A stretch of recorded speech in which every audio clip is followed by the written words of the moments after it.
Hello there. You are currently tuned in to the Ephemeris podcast, and I am your host, Aphelion.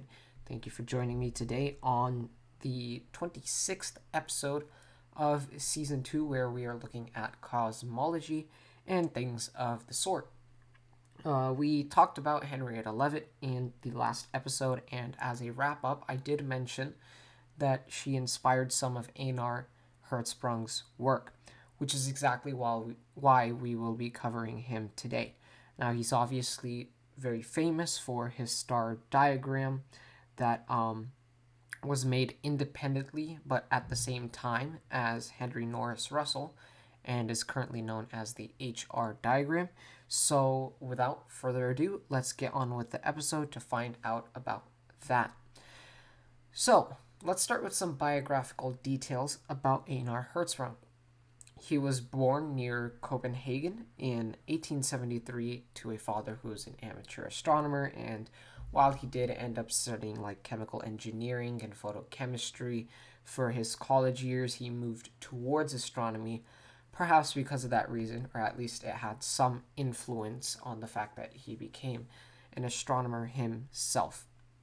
So, for the 2 decades or so after his college years, and probably beyond that as well, Hertzsprung began to collect observations of stars in outer space for the purpose of identifying important and possibly similar characteristics in their spectra. And so that is where we will transition into his work. Now, as I mentioned, the main thing about his work was the Hertzsprung-Russell diagram, HR diagram. And this thing on his side formulates through multiple discoveries. And first, I should mention that preceding Hertzsprung's work was Annie Jim Cannon and Antonia C. Maury's. So we are kind of on the chronological order at the moment. And so basically, Cannon had her own spectral classification system. Maury had her own spectral classification system. Maury's was a little bit more complex than Cannon's. I think Cannon's ended up being more like the old Harvard system and, developing into the new Harvard system. And so, all right, let's get on to the first piece of the puzzle when it came to Hertzsprung's discovery.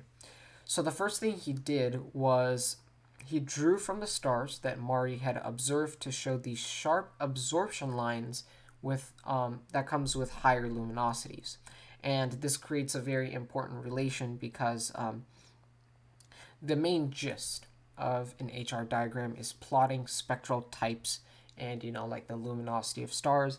There are a couple other variables that we will talk about a little bit later, but that is the general gist. And so when you have Hertzsprung figuring out that, okay, we've got this like very bright stars that have some very, very clear black lines in their spectra and an absorption spectra, that's very important.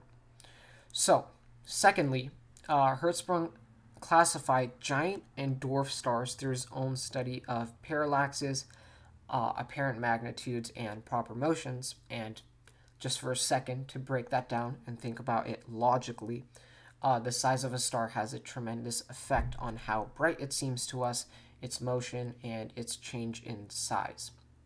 So, yeah, that will give us a lot of important clues if Hertzsprung is doing study on parallaxes, apparent magnitudes, and proper motions. But even more, he distinguished giants and dwarf stars by identifying a main sequence and one that is followed by either, giant stars or is not followed by giant stars and happens to be in other parts of the diagram.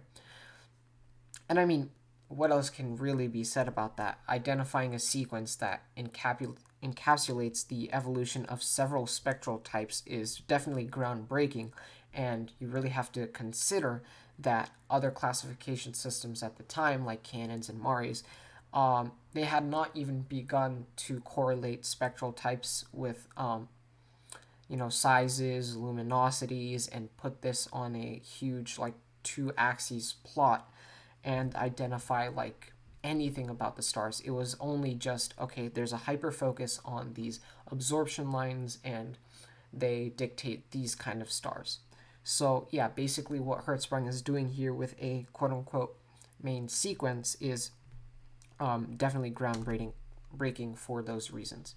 And thirdly, Hertzsprung derived the relation between the radiation of a star and its color. And the way that he did that was observing stars in an open cluster. And we've talked about open clusters a little bit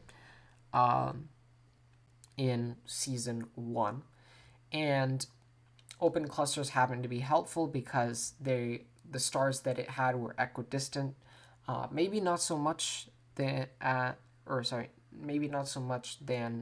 globular clusters because of their gravitational attraction, but open cluster stars did have similar colors and apparent magnitude.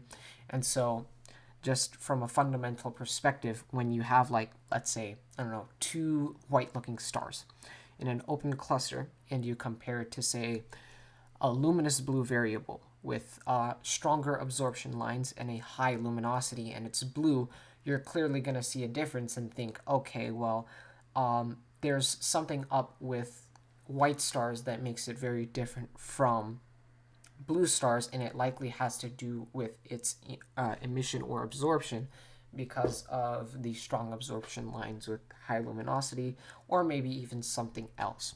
So yeah, that's a little bit of a fundamental perspective to help you understand how you get from these really, really simple facts and discoveries to a whole relation and how they create this whole HR diagram.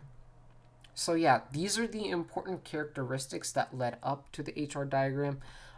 When we kind of talk about the diagram itself, there's not like one variable that is accommodated by an axis. The horizontal axis accommodates for temperature, color, or spectral type, and the vertical axis accommodates for luminosity, absolute magnitude, and intrinsic brightness. So these sort of variables merge on the axes, and they create like a plot where you have the main sequence, you have white dwarfs, and in the bottom left you have some hyper giants in the top of the HR diagram, and you have some like red and brown dwarfs on the right, whereas you have really, really blue stars on the left, and all of that kind of stuff. I can't remember if I described the HR diagram this way in the first episodes of season 1, but in case I didn't, that is a general idea of what it looks like.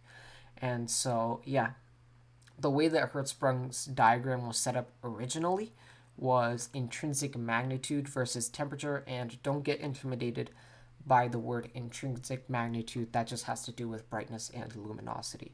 It's just we have different ways of describing it because stars can seem to be very bright or very dim, but in reality they emit a certain amount of brightness that is kind of disturbed when we see it in some way, shape, or form. So yeah, that's there. And Hertzsprung actually never drew out the diagram himself. He only described it and depicted it, I guess you could say. And the work that Hertzsprung did was not limited to the diagram at all, because I mean, once you get a main sequence and you've got this amazing plot that allows you to put many, many variables of a star or kind of take it into account, you can find a whole lot of stars. Like we've talked about binaries that Hertzsprung discovered. He kind of went into spectroscopic binaries and RR Lyrays and all of that stuff because I mean he had a really good foundation with his diagram, and he also received the recognition of Karl Schwarzschild, and we'll talk about him after Einstein because obviously the Schwarzschild radius has to do with black holes, and that sort of a thing we're going to get into Einstein with his general relativity and all of that stuff. And I don't want to ruin that by bringing up Schwarzschild first. Just kind of cover the astronomers that are a little bit before Einstein's theories and discoveries, and then get into adding to his discoveries with some other astronomers. So yeah, that is all I have to say about Ejnar Hertzsprung. If you guys enjoyed listening to this episode about him, I would sincerely appreciate a follow on Spotify if you're listening there. And if you're listening on YouTube, perhaps you've come across this channel through the shorts or somehow through a search feature, which I would be surprised. I would sincerely appreciate a subscribe if you guys are going to end up listening to some of the other episodes I have in store for you on this channel. So yeah, until next week, I will see you all later. Peace.